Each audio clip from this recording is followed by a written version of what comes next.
So I'm going to wait for some people to get in here. Good evening, everybody. I know some people have to go to work or whatever. You're still up. You still can get up early, regardless if you're up. Come in and say hello. I got some more updating if you like to hear. I spoke to the neurosurgeon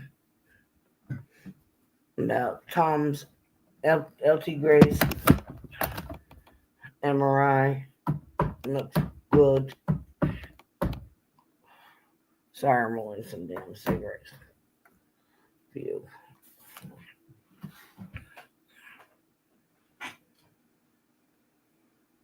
And the MRI was clear.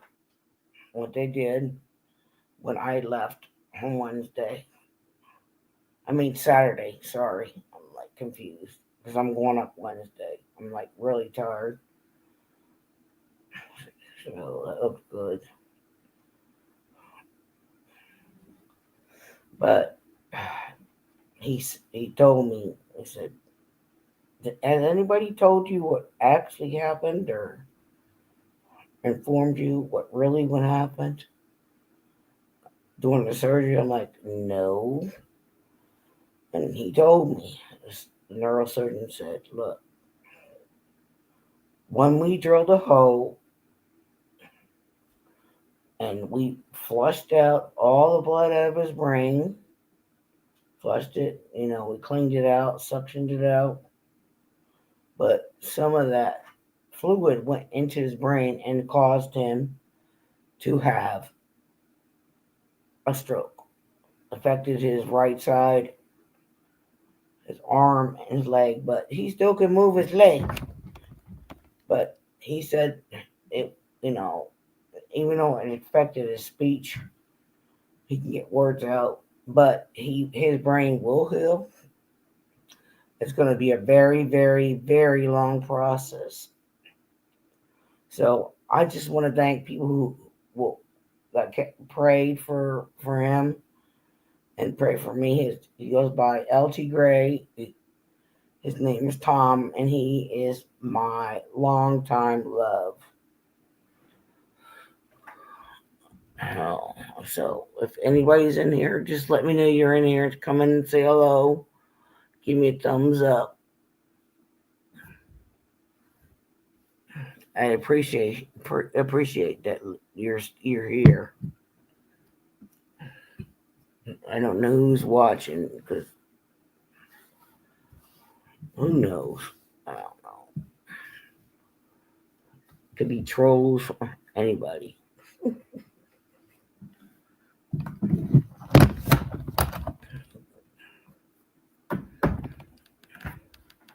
But just continue to pray for him. Hey, Jill.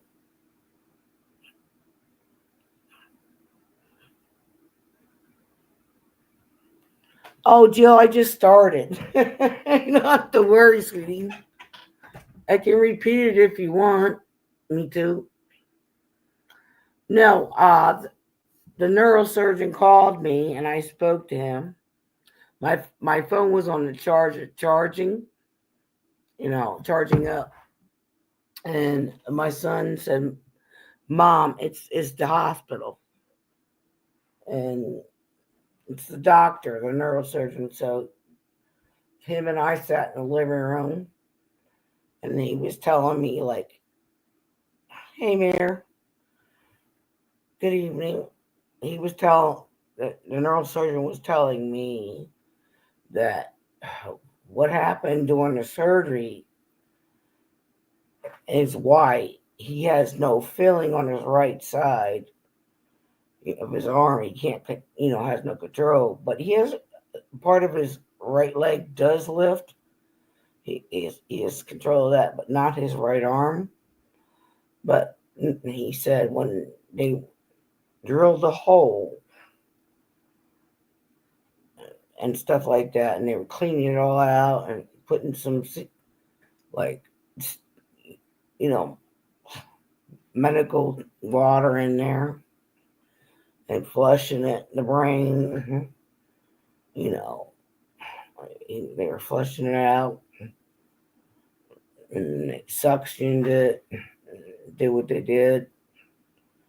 But when they did it again, some of that went into the brain fluid, and that's why he can't use his right arm. Happy Easter to you, Mayor. Good evening, RC.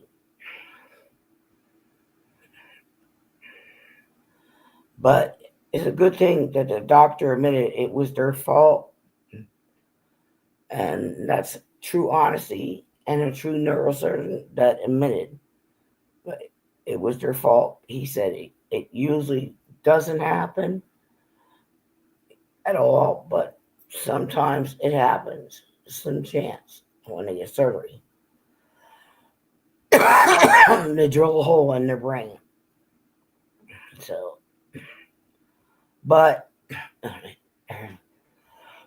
I called tonight. He's doing good. He's trying to rest.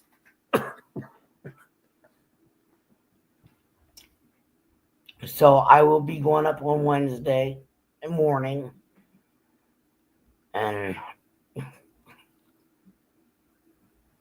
to visit him. And I'm going to shave him because he needs shaved. You know, I'm going to take the battery out. You know, like I have this clipper. Clip the hair off. But I will not do around where he has the drain tube on his head. And I will take care of his beard. Then I will take his electric razor and go over, you know, the spots I did on his head. And his face. So that's what I will be doing. No, Joe, he can't. But he can say words when he's mad. He said to my son, his son, shut up. So he can say some words, yes, no. But when he tries to get and say something else that he's trying to tell me, it doesn't come out right.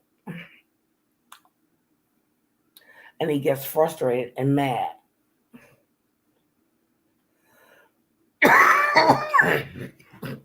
You know, it really upsets him. You know, that is frustrating. You can't. But speech therapy is working with him. You know, not only his speech, but his swallowing. You know, he wants ham real bad, and I made ham today. Put some away when he's able to learn to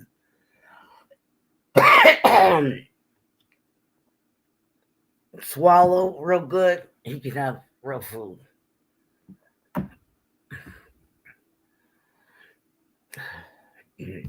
But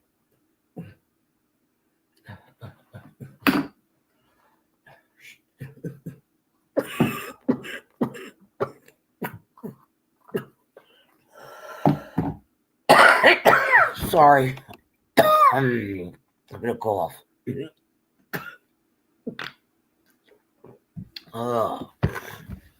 My nasal passages are draining bad.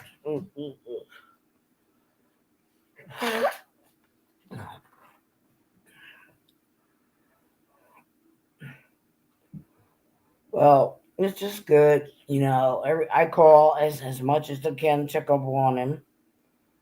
You know, like the doctor said, it's going to take. It could take a half a year to a year. You know, but they said he's strong.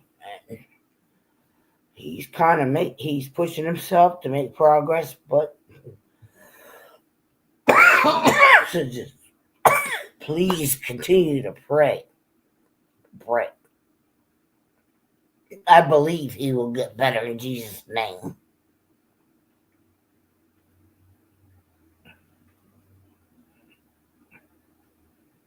Yes, he'll get speech therapy and physical therapy. But I will be going up, and I will also be working out his right side where it's affecting his arm, and I will make him squeeze. I will work with him as well when I'm up there as much as I can. So I have an older car, and I don't need it breaking down on me, but that's why I'm trying to avoid driving so much of it. Because I can't afford a nice new car.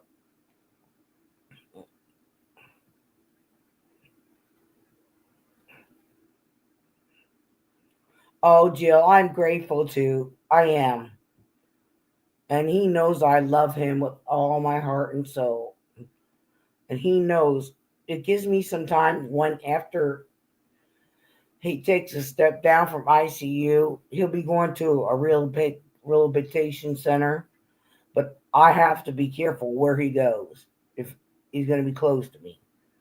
I will not ever send him to Nugent's. When he went there, oh my God, these aides, when I went in there in the evening close to dinner, were so freaking ignorant and loud. And on their phones, and they were loud. And I complained about it. And the food was so freaking nasty. I had to take food into him, and he enjoyed it. We also ordered a cheesesteak stromboli and a pizza, a cheese pizza, and marinara sauce on the side. It was good.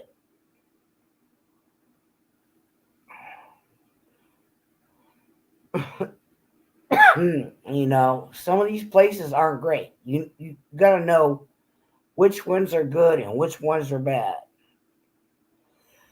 And also, when he was in Nugent's, not only the loudness, wasn't bathed for 3 days, and I was pissed. You know what? I complained. I said I need him washed up. My man ain't. You gotta push at people that aren't doing their jobs, lazy, being on the phone, doing what they want to do, don't care. It's not about a job. If you really care, do your job. It shouldn't be about a paycheck, and it pisses me off about people that do this.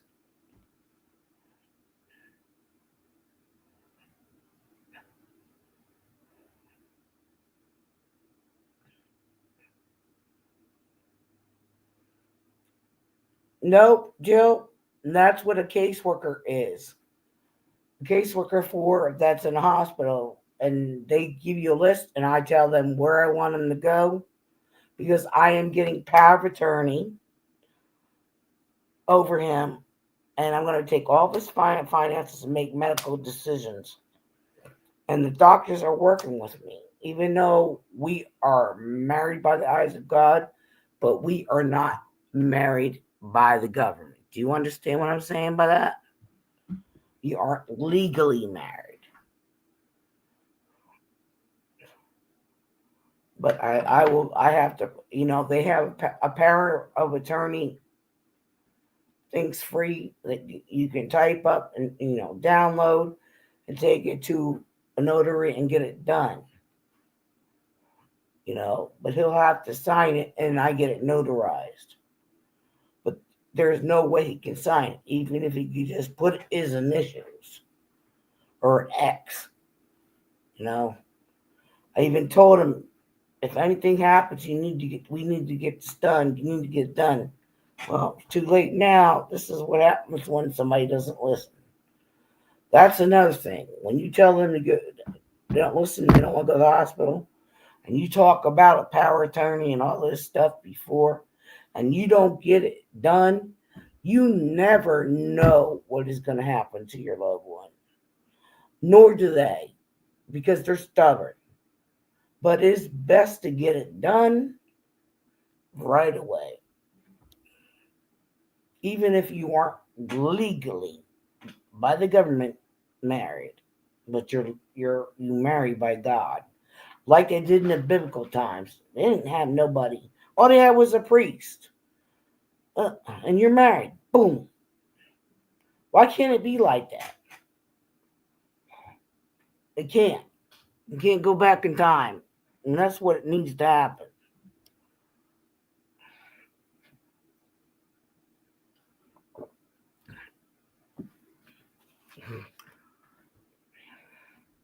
So that's all I'm saying. I'm going to say good night.